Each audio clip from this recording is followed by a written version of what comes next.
We are. And turn the meeting over to you, please. All right, thank you very much. Welcome to the City of Hermantown Planning and Zoning Commission meeting for February 18th, 2021. It's currently 7:01 in the evening. We're going to start this evening's meeting with a roll call of members. Myself, Corey Colquist. Here. Valerie Ouellette.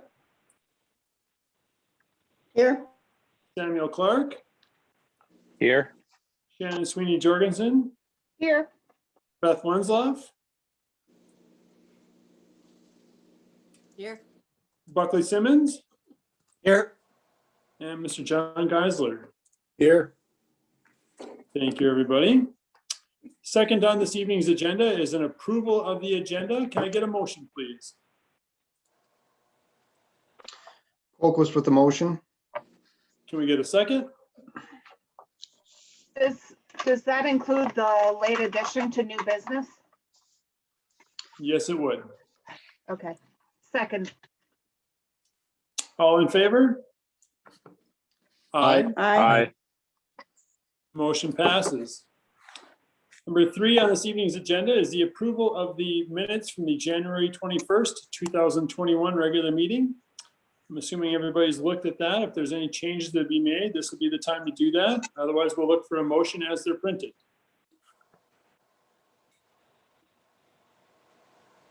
So moved.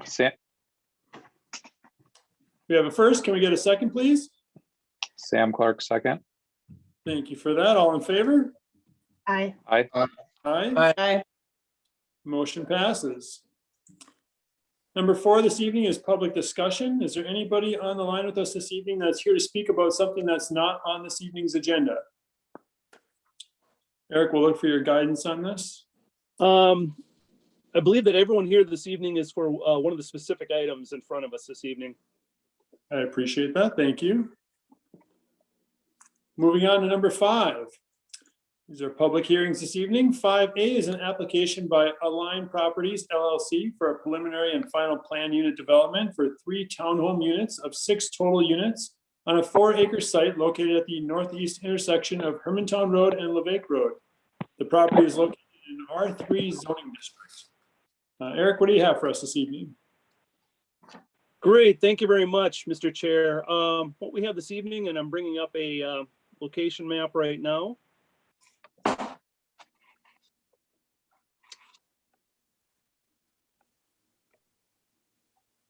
And there we go. I'm assuming everyone can see that at this time. Yes, sir. Great. What this is, it's a planned unit development. It's an application by Align Properties LLC for a preliminary and final planned unit development for a 3 townhome project unit. It's a total of 6 units. It's located on a 4-acre site located on the northeast intersection of Hermantown Road and Levake Road. What you have up on the screen there is a location map showing where that's at. What I'm going to try to do now is get up the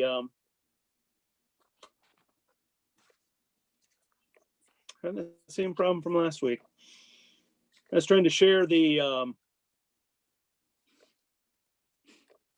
site plan associated with this. If I'm not able to do this, this is in your packet as well. So let's just go with that.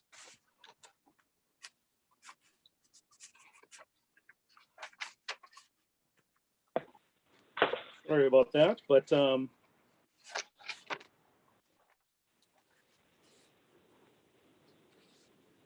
so what this is, as I'd mentioned previously, this is a 6-unit, excuse me, it's 3 buildings or for a total of 6 units on an existing 4.1 acre property. The applicant is proposing to subdivide this into 3 specific parcels to have each one of these townhomes located on it. 2 homes front onto, or 2 buildings front onto Hermantown Road and draw access from that, as well as utilities.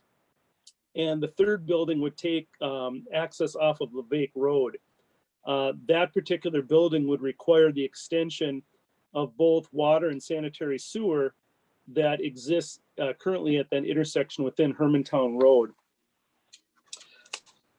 As part of this process, the city can process preliminary and final PUDs concurrently, and that's what we're doing this evening here. This property is in an R3 zoning district. This project does not fall under the PUD moratorium as it does not meet the thresholds associated with that. The underlying zoning is an R3, which is a 1/2 acre minimum lot size, essentially for a density of 2 units per acre. Now, in the case of this, there are 6 lots or 6 units proposed over 4.1 acres. So we are actually under that R3 threshold as it comes to a density standpoint. The applicant has located these buildings in a manner that utilizes upland area on the site. There is some existing wetland, particularly in tracks B and C at the rear portion of the property. The applicant is proposing to avoid those for those 2 tracks. And the tract A, there would just be a small ditch crossing along the Lake Road, and that can be handled through essentially a utility and a driveway permit for that. It's a pretty straightforward process. The setbacks associated with this, the applicant is proposing a minimum of a 20-foot side yard setback from each side property.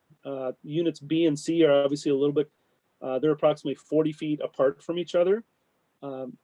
Tract C is located approximately 20 feet from the adjoining property next door.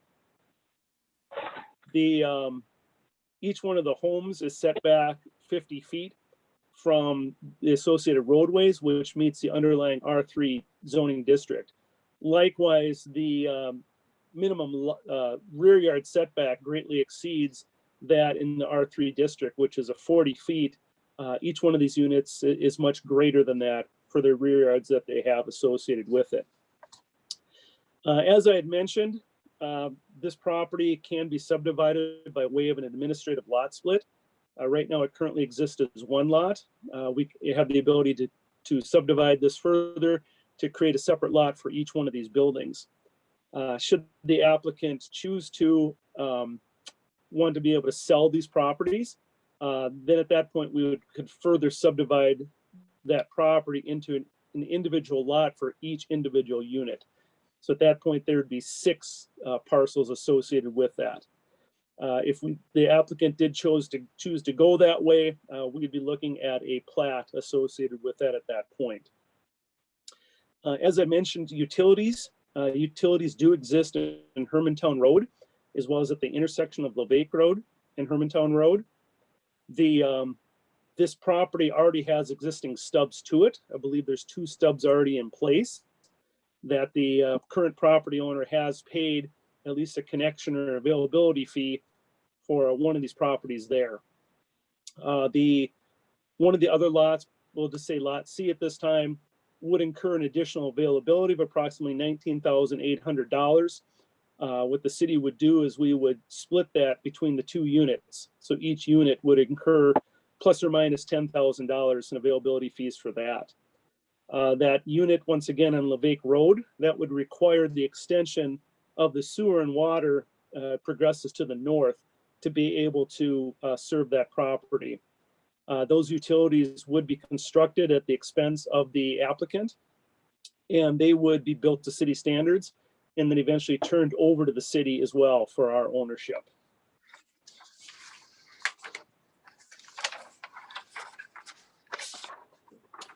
From a stormwater standpoint, since this is a residential development of this scale, it does not trigger our stormwater requirements. It will require basically construction-based items of silt fencing, rock construction entrances, etc., but will not require any post-construction. And that's usually the addition of ponds or vegetated swales, things like that. That once again, this falls under the 15,000 square feet of impervious area associated with each lot. As I'd mentioned, the access, 2 units will take access off of Hermantown Road, with the other one taking access off of Levake. And then wetlands, again, really no impacts associated with wetlands for this property. This does, once again, fall under the density of the current R3 zoning with this 4.1 acre lot, you could have up to 8 units or 8 lots associated with this. The applicant this evening is proposing a total of 6 units. So we are under what you would see in an R3 zoning district.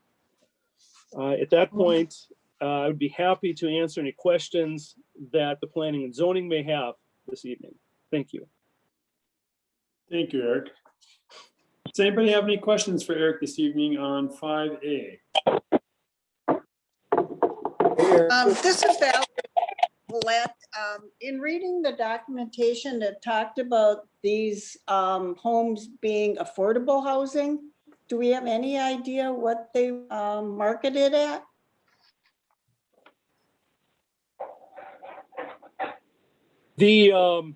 I've not seen a specific dollar figure at this point. I'm not quite sure if the applicant, Mr. Stephen Caskey, is on the line this evening, that he might be able to share a little bit more information with that. I can share with you that homes that have been similar to this, particularly the projects that's been built over at Haynes Road and Morris Thomas, those twin homes have been coming in around $375,000 to $400,000 each. So it's less than what we're seeing for traditional single-family homes, but obviously it's greater than the $271,000 that St. Louis County identifies as basically affordable or market rate housing. So just to follow up on that, these would be intended for sale and subdivision versus rentals, correct? At this point, the applicant has not indicated which. And what we do is we guide the applicants or developers that they provide individual utilities to each unit. So they would have the ability to subdivide this in the future and sell those if they so desire.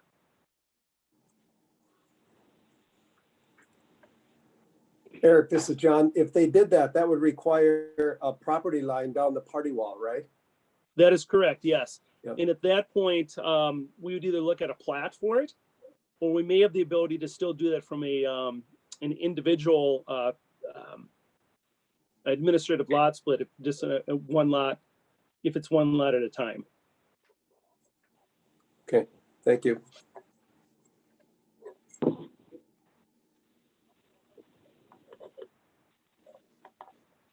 Commission members, any other questions this evening before we open it up for a public hearing?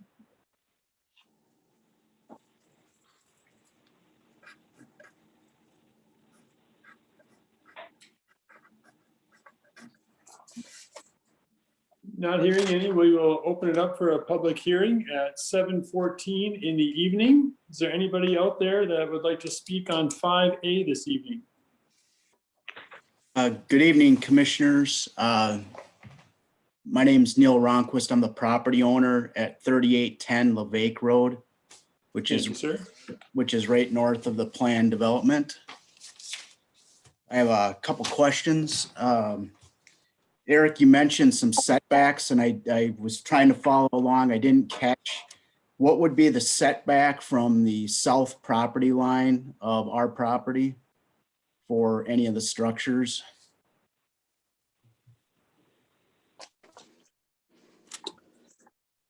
And I'm looking at that document. The applicant has not indicated what that is, but based on other drawings, it's at least a minimum of 20 feet from your southerly property line to that north line of the building, based on the graphic representation that they've provided. Okay, thank you.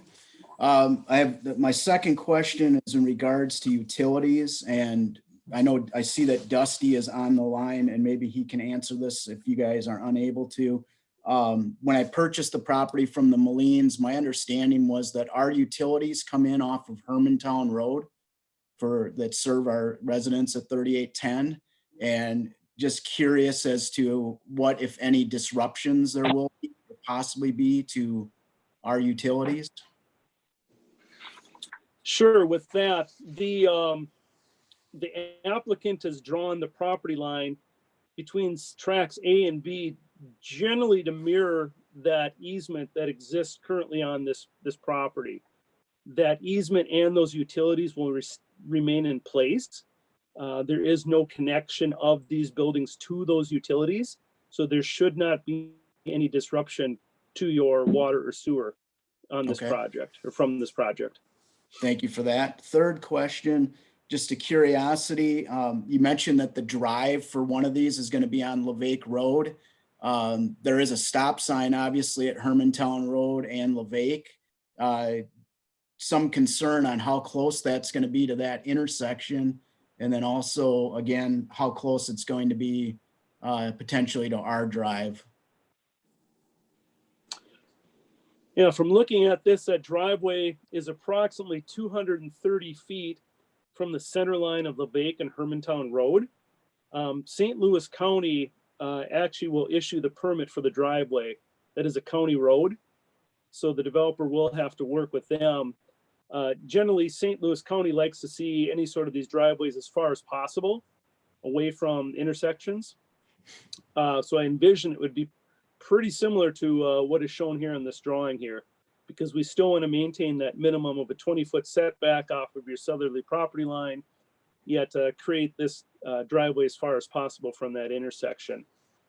As it relates to your driveway right now, I would have to look a little bit further on an aerial, and I'm able to do that, but it's going to take me a couple moments to answer that question. So maybe if there's any other questions from the public, we can go to those, and then I'll come back to answer that question here shortly for you, sir. The only other item I have would be just to indicate a concern for the value of our property going forward based on what's being proposed here and the potential that these could end up being rental units or affordable rate housing.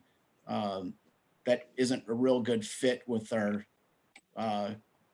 home and what our appraised value is at. So I would just echo that that is a concern that I have with this project. Thank you for that, sir. Any other questions? No, thanks for the opportunity. Eric, it looks like his driveway comes in pretty close to the center of his lot. It does. I'm showing about plus or minus 180 feet between the two driveways. Yeah.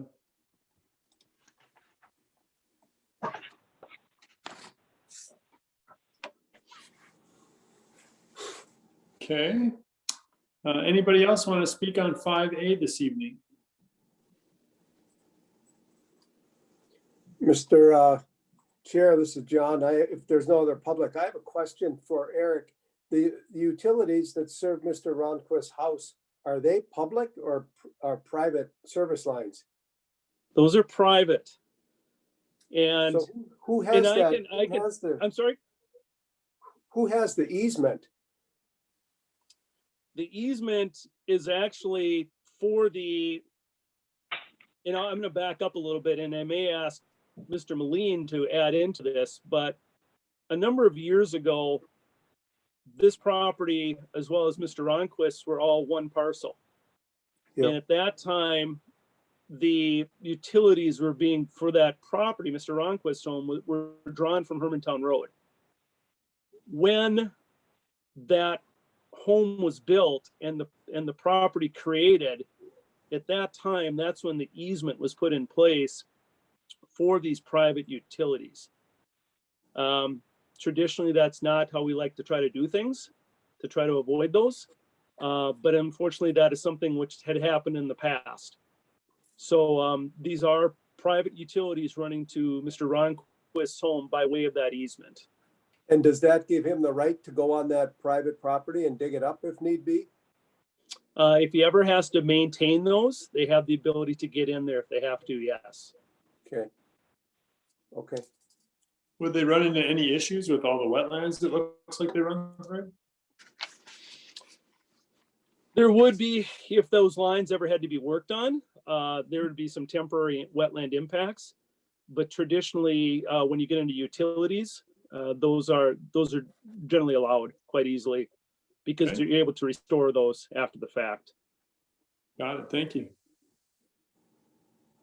Okay, thank you. That was just my question. That just seems a little, that's not standard, right? To have public or private lines going over somebody else's property? That is correct. That is not standard, and that's something that we definitely try to avoid. But the new line that would go service that twin home on Levake, those are gonna be turned over to the city? Yes, that is correct. Those will be done either in Levake Road or potentially within the right-of-way area. And those will be turned over to the city. If for some reason those lines happen to be onto the private property, the city would require an easement associated with those. I guess I just have one more question. Is Mr. Ronquist curb stop on Levake Road? I don't believe so. I think he takes both water and sewer from Hermantown Road. From Hermantown, so the curb stop's Yes. way over on Hermantown, okay, That's correct, yes. that's, okay, yeah. Mhm.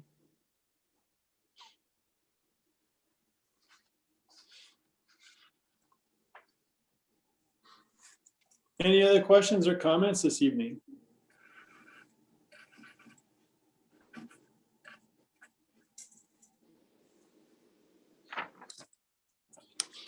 Not hearing any, we will close the public hearing now at 7:22. Commission members, any other questions or comments?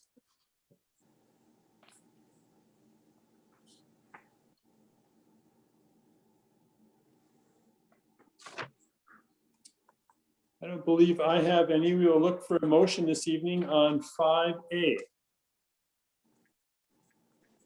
This is Valerie Willett. I would move to approve the request on 5A. Thank you very much, Valerie. Can we get a second?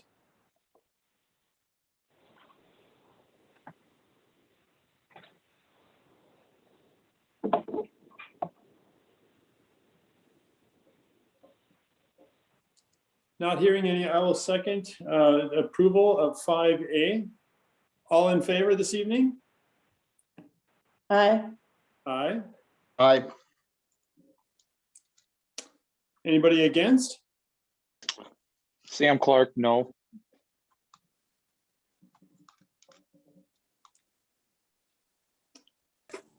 We have everybody in favor and one against. I believe that's enough to pass. Is that correct, Eric? Yes, that is correct.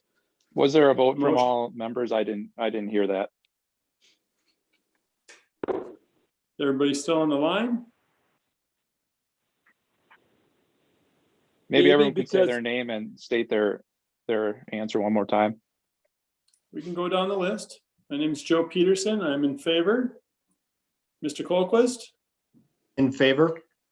Valerie Olet, In favor? Samuel Clark, I'm a no. Shannon Sweeney Jorgensen, No, Beth Winslow.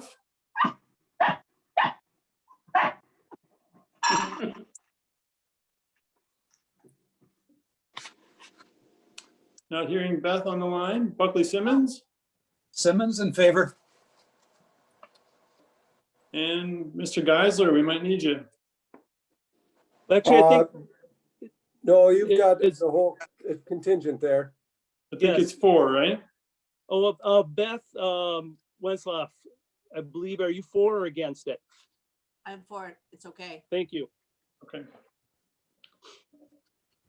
Looks like the motion passes. Great, thank you. This will go to the March 1st City Council meeting for their ultimate approval for this. Thank you. Perfect. Thank you very much.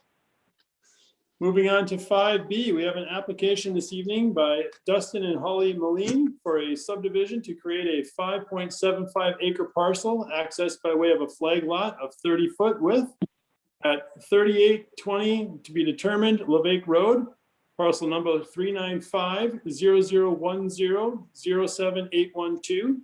The property is located in R3 zoning district. Eric, what do you have for us on this one? Great, thank you. And I will attempt to share my screen if I'm having an issue with that. I'll ask you to look at your packets as well.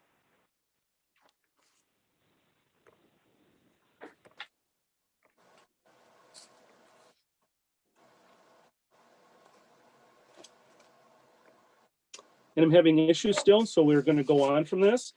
So I'll ask you to reference your packets. This is a 10-acre property that's just on the north side of Mr. Ronquist's that we had spoken about here. Both items B and C are related this evening. What we're hearing first in front of us is the variance application for this property. The variance is for the ability to create 2 flag lots on this particular piece of property. I will ask the members of the commission to look at the second page. It's also titled location map, but it has an aerial photo along with a plat or a lot split associated with that. And I will attempt to explain why we're seeking or looking at a variance this evening here. The location of Levake Road does not follow our typical grid. It actually starts to bend to the north and west in this section of the city here. As a result, Levake Road bisects what's known as the Doty property, or labeled as the Doty property. So there is a small triangular piece of land that's owned by the Dotys that is on the east side of Levake Road. What that does is it puts into question the available frontage for this existing 10-acre lot here. The owners of the property, Dusty and Holly Moline, have engaged both a surveyor as well as a professional attorney's services to look into this. It was both of those people's opinions that this property did have adequate frontage along Levake Road for the ability to subdivide this property and still maintain our minimum of 100 feet of frontage along a roadway. City staff, along with our city attorney, also have looked into this, and it was the direction of our city attorney that in order to prevent any issues in the future from a access standpoint, that the city should support a second flag lot for this. There is approximately 61 feet that touches down on, physically touches down on Levake Road on the southern portion of this property. So by creating 2 points where there's a 30-foot of frontage onto Levake Road, it meets the spirit and requirements of the flag lot. A flag lot has a minimum of a 30-foot frontage on a public roadway. That would allow this property to be subdivided into 2 lots, with each lot having that 30-foot frontage onto Levake Road. Once again, this was the opinion of the city's attorney that this was the cleanest way to potentially not have any questions of ownership or access to that tract B associated with this property. And that was the rationale for this this easement or this variance request today to form a second flag lot. The ordinance, the way it's written, only allows for the creation of a single flag lot from a property. But in this case, the extenuating circumstances are the route of Levake Road, once again, which strays from the traditional grid and has created this this triangular piece of the Doty property that's on the east side. So that's essentially the rationale behind this variance request that, at least from a city staff standpoint and the city attorney, we both support. It's a little bit of a strange circumstance. If you look at this property, it has well over 733 feet of length that generally parallels Levake Road. Per the R3 zoning ordinance. This could easily be split into multiple lots. But once again, due to the location and the curvature of Levake Road, it really minimizes what can happen on this particular property. And in this case, the applicant, the Molines, are just looking to create 2 lots total out of this. 2 lots of approximately 5 acres plus of each one. I hope that answers or can portray what we're trying to accomplish this evening. I'd be more than welcome to answer any questions from planning and zoning for this one. I've got a couple. Are there public utilities for any of these lots that are being created?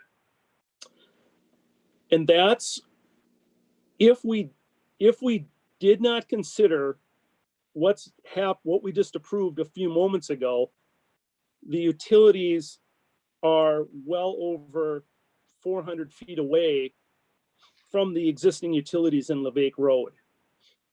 As part of the development, if it goes forward for the PUD, those utilities could be as close as to 100 feet away from these particular 2 lots. But it comes into question the timing of both projects.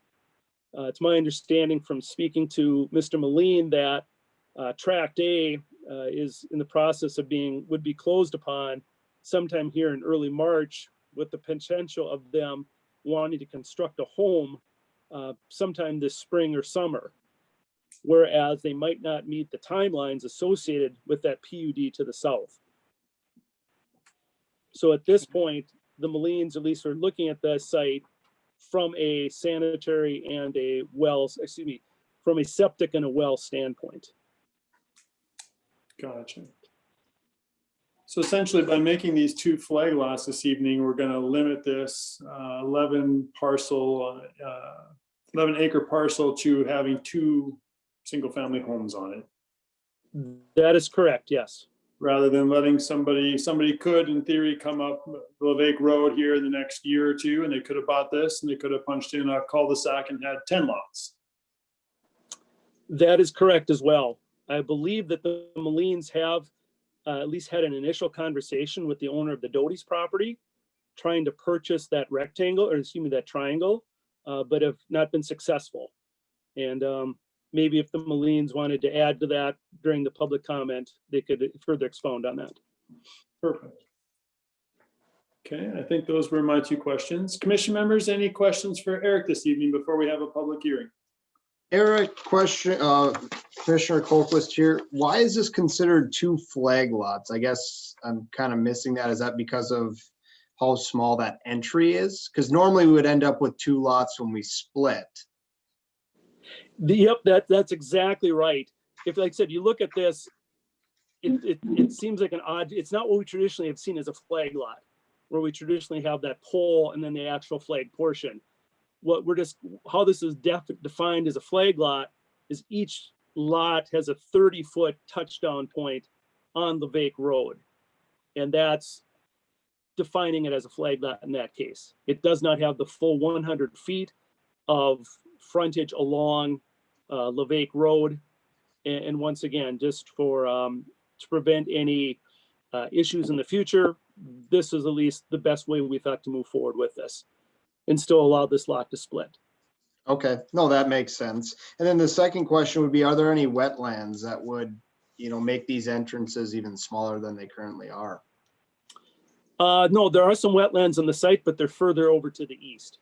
There is unfortunately an existing stand of trees that will be quite a bit affected with this, but no wetlands.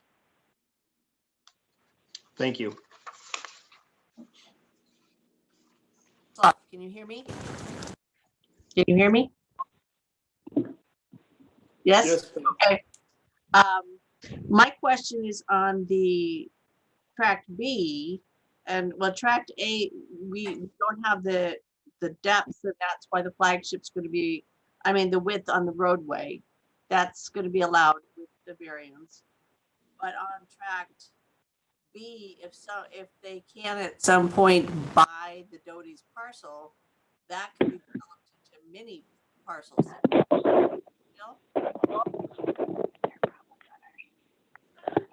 I know, I'll rephrase your question because you're breaking up there at the end a little bit. So the question is, if the owner of tract B was able to buy that triangular shaped piece from the Doties, could that lot further subdivide in the future? The answer to that is yes. Is at that point, they would have additional frontage along that roadway. I believe at that point, they would have almost 200 feet by that route. So there could be an additional split with that. So there could be that possibility. But not on tract A. Will tract A be able to be subdivided? No, tract A will remain as it is. Okay, that's my concern. Okay, good. Okay.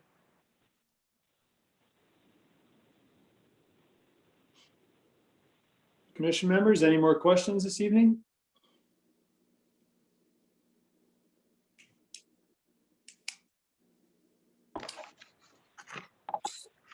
Not hearing any right now, we will open it up for a public discussion at 7:37 p.m. Is there anybody out there that would like to speak to us this evening on this application, which is 5B?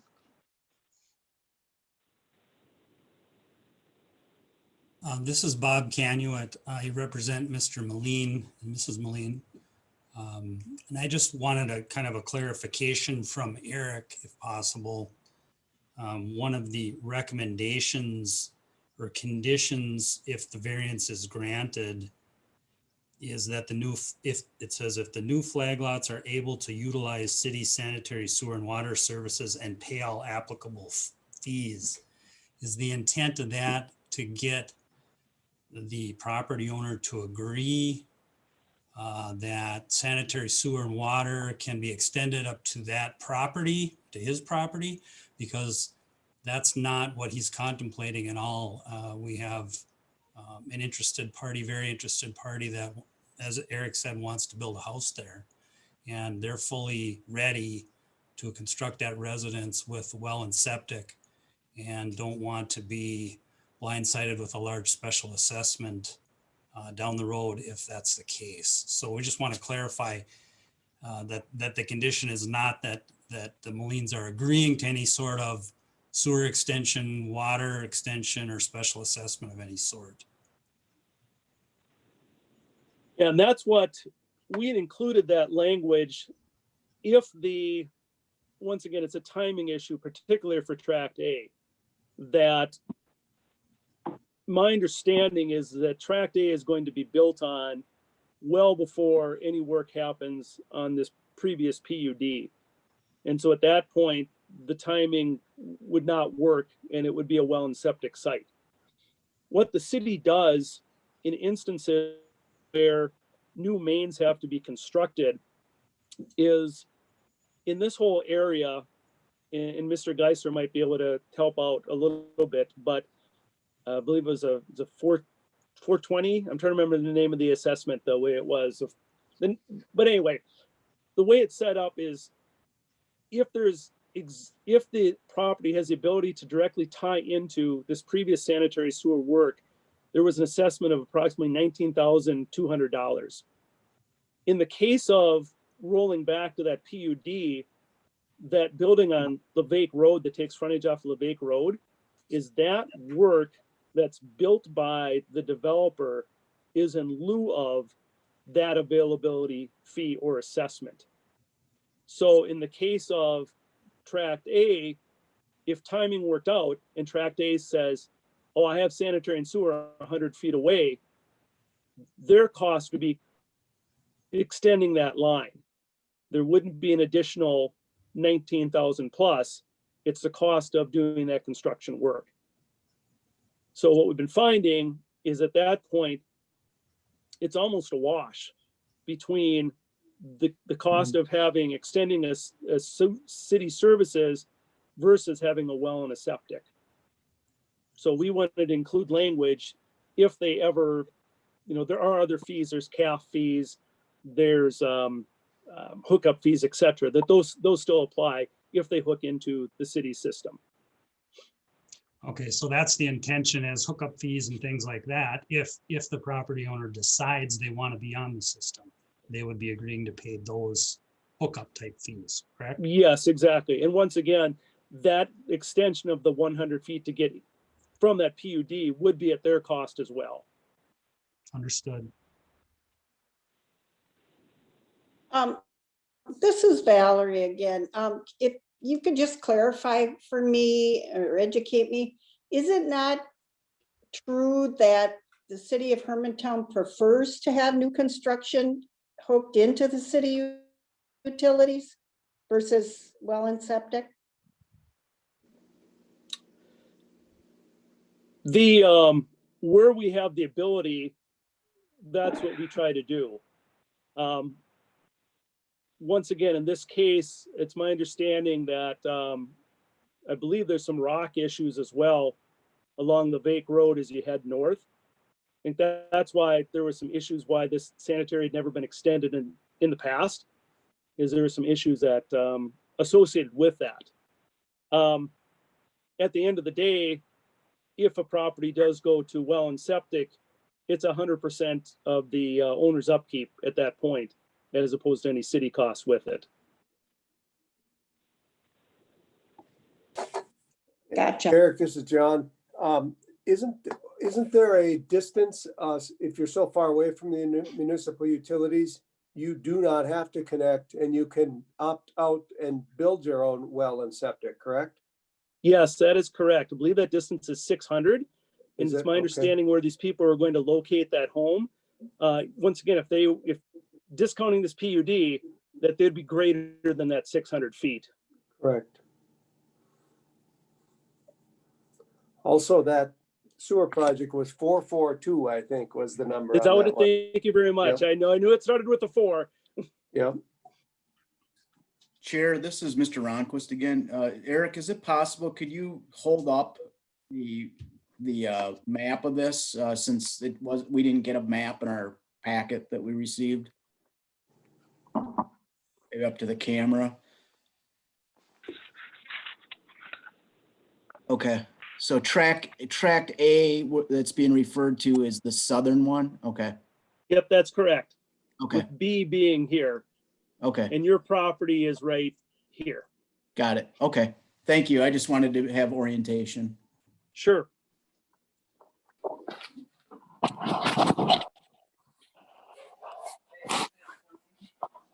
I just would offer a comment of, as the owner directly next to this, I believe what the Molines have proposed here is a suitable and neighborhood conforms with the existing neighborhood, if you will. So I appreciate their efforts to build and develop what they have planned. And so I'd be in support of this one. Thank you very much for that, sir. Any other questions or comments on 5B this evening? Anybody out there that wants to talk on this?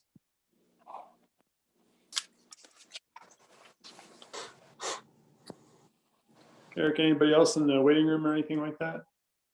I just did admit another gentleman. I believe he is the surveyor for the Molines on this property.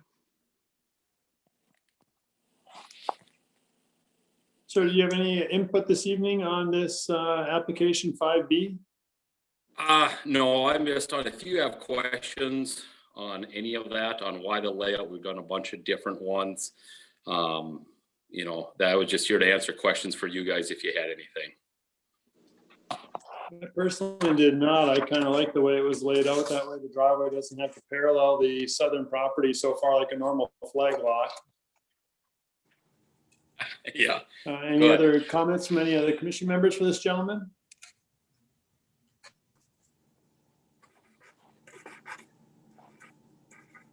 Thank you, sir. I'm not hearing any.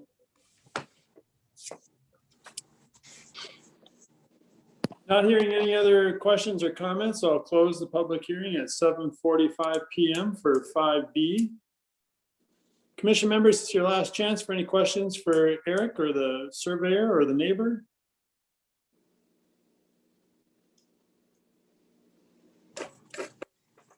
Not hearing any, we will look for a motion on 5B this evening, a variance application for the creation of a second flag lot. Mr. Chair, this is Commissioner Colquist. I move to approve agenda item 5B as stated. Thank you, sir. Can we get a second? Simmons, second. All in favor? Aye. Aye. Aye. Anybody opposed?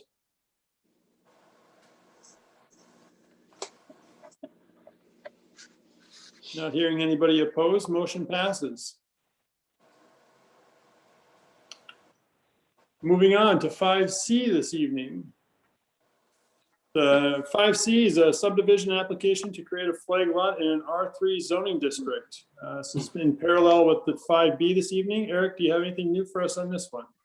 No, nothing more. This is just following procedure. First, we wanted to at least get through the variance if there was support for the two flag lots. And now this is just finalizing it with the subdivision of that flag lot. I appreciate that. Commission members, any other further questions for Eric? This is John. I just have something to point out that on this last drawing in the packet, you'll see where that easement is noted on that other project that we previously approved. But that would be the easement. I'm assuming that's the easement of the utilities that goes to Mr. Ronquist's house. Yep. That is correct, yes. Okay. Thank you, Mr. Geisler. In the spirit of doing things right, we'll open up the public hearing at 7:47 p.m. Is there anybody out there that'd like to speak on 5C this evening?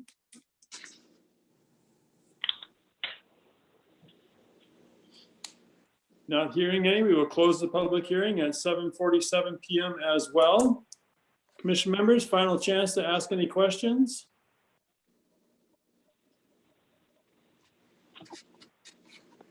Not hearing any, we will look for a motion on 5C this evening.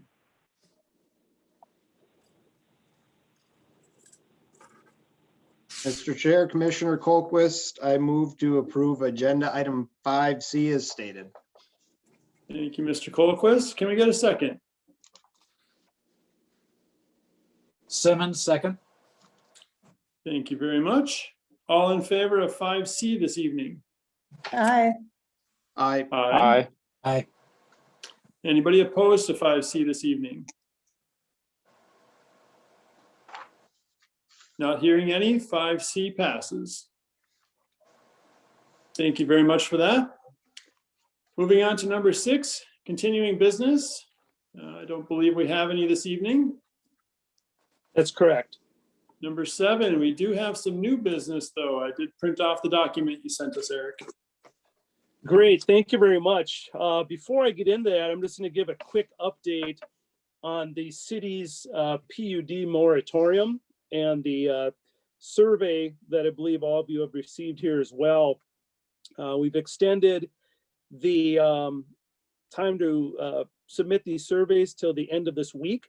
As of Monday morning, we had 65% respondents so far, and just trying to get as much information back in as possible.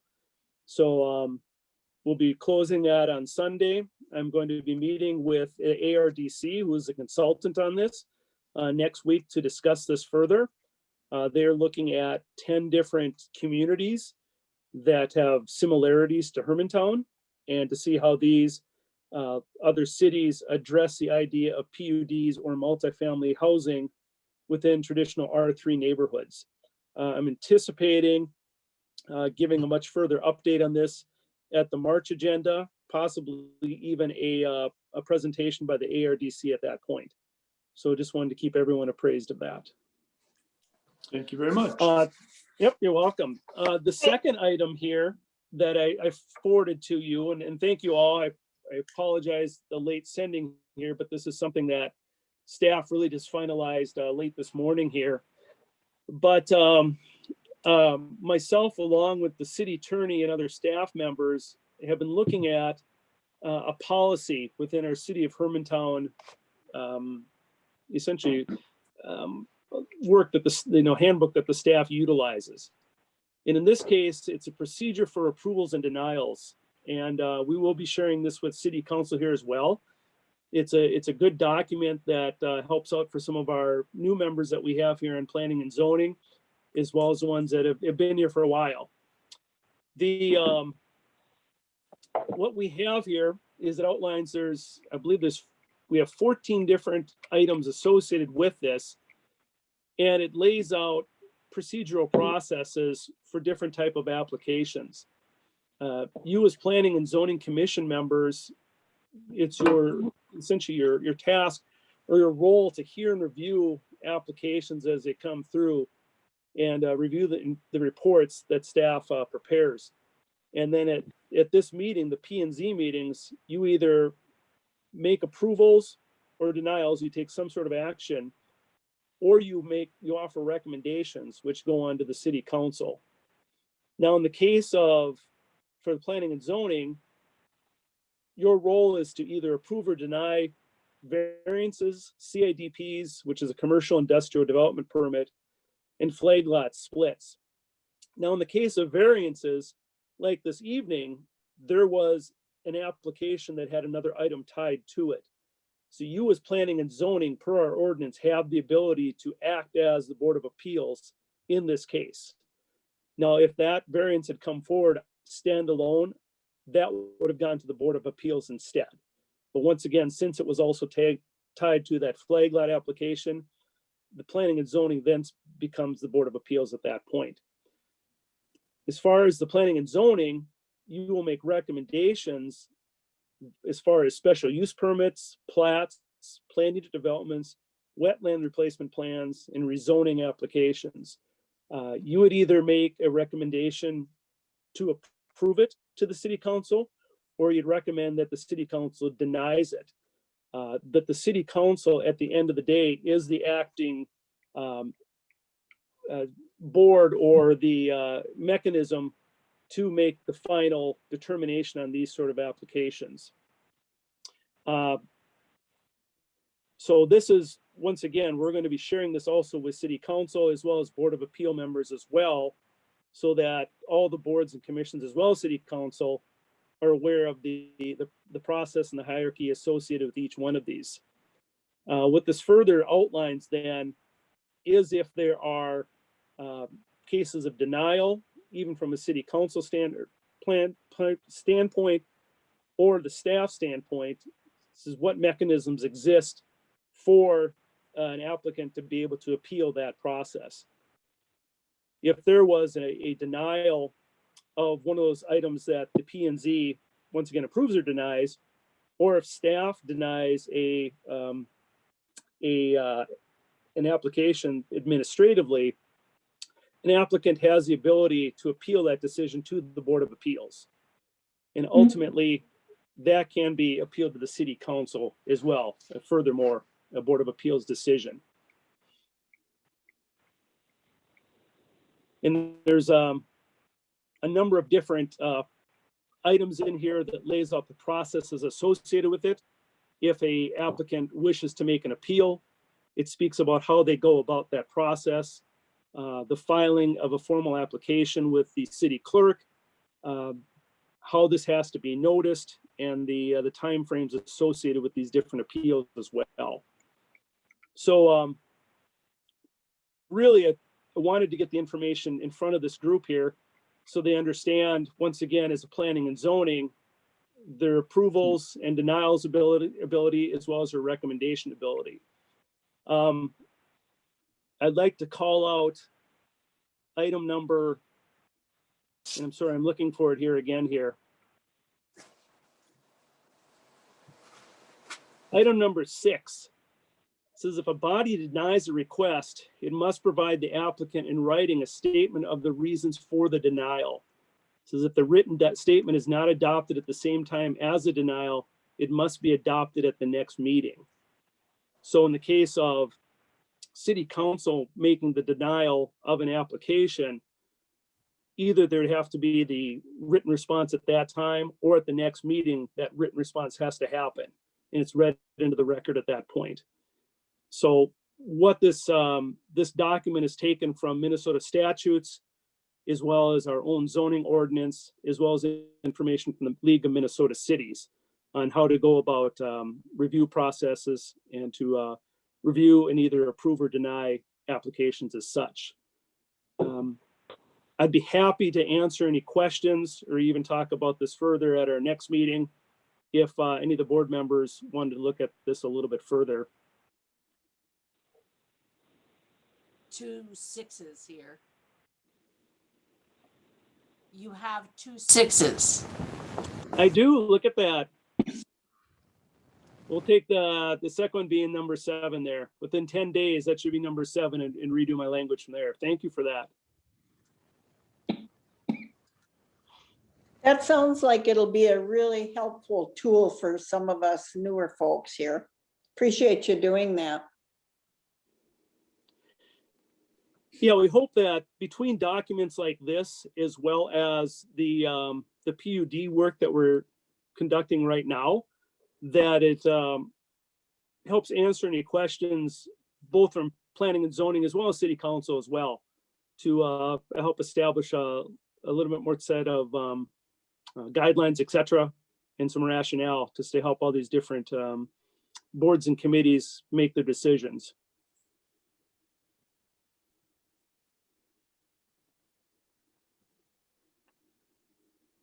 Does anybody have any other questions for Eric on this new document this evening?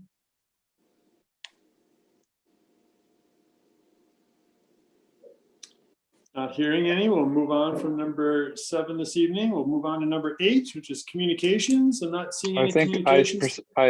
for some reason, there's a chat. I got a chat icon here. I think someone asked a question. Yeah, that was me. How was the audience for this? Yep. How was the audience for the survey determined who was invited? What the city did, we're running a couple different surveys right now. We have a community-wide survey for our recreation initiative. That's gone out to the entire city of Hermantown.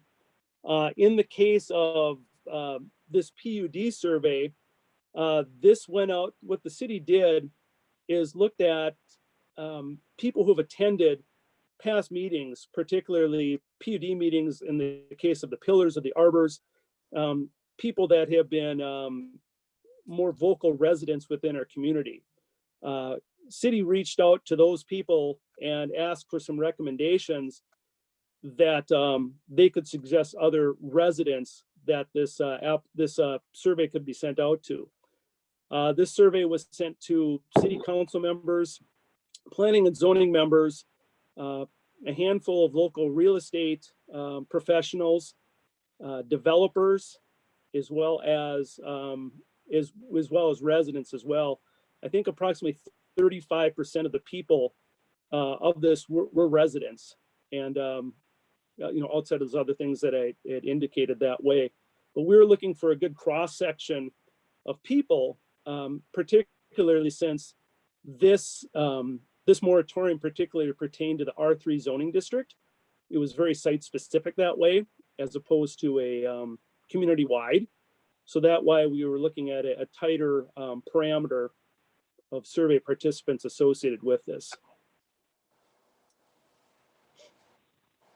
How many total surveys went out? I believe it's almost 60. Okay. Is there any plan to, once we have the results of that particular survey, to extend it further to additional residents?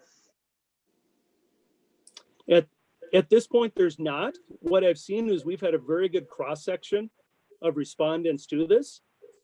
Both people for this and people overwhelmingly against it as well.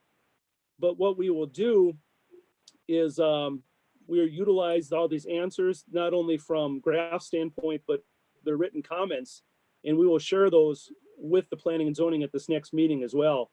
So you can also see those.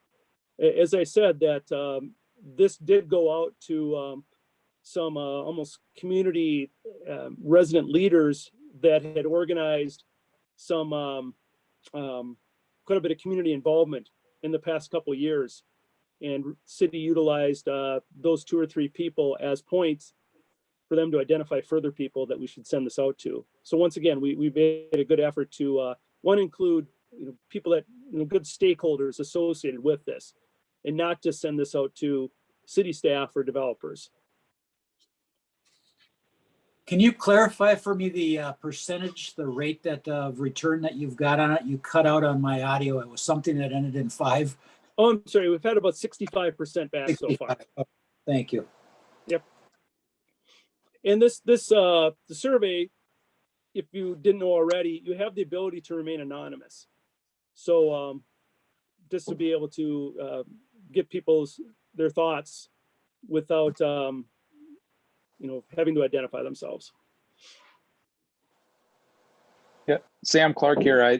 I guess, and going forward, I know we'll have public discussion, so that's where most of this will come out for anyone. But I guess I would just have a concern that approximately 20 people or residents of Hermantown would take part in this survey of a population of 10,000.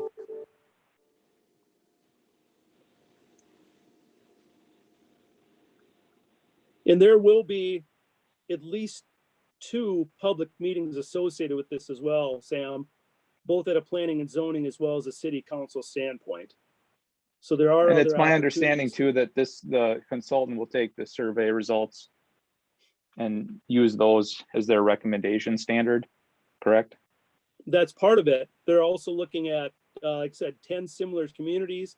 They're looking at how they address the idea of planned unit developments, and it's particularly more the higher density planned unit developments is what's really been the question in these R3 zoning districts. As I shared before, our planned unit development right now is a very open-ended ordinance that we have. And we use the term that we're trying to define the edges of the box associated with this PUD, not only from boards and commission standpoint, but also from a developer standpoint. So they at least have an understanding of some of the parameters, the accepted parameters to work within. Because right now, the way it's written, there's a lot of flexibility in what can be done in a PUD.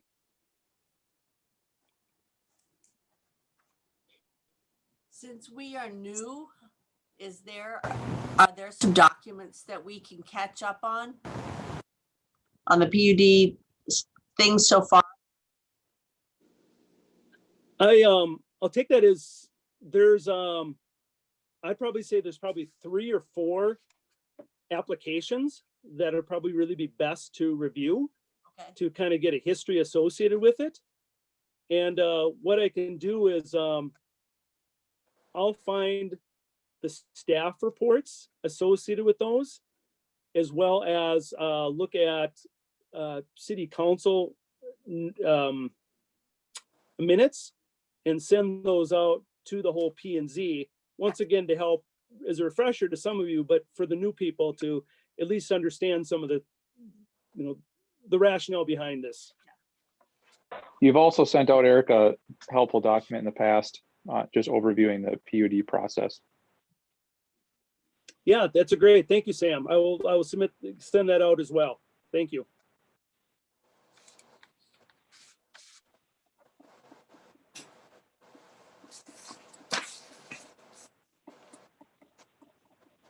Any other questions or comments for Eric on this evening?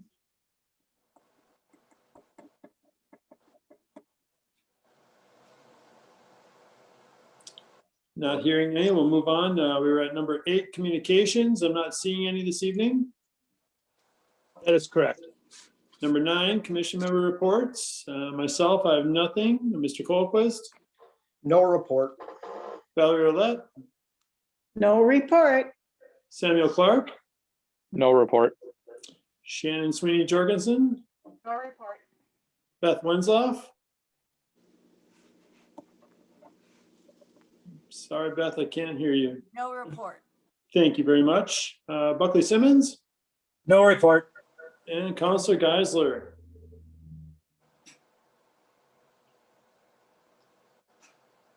I can't hear John either. Sorry, mute. No report. Thank you, sir. Well, with that being said, we look for a motion to adjourn.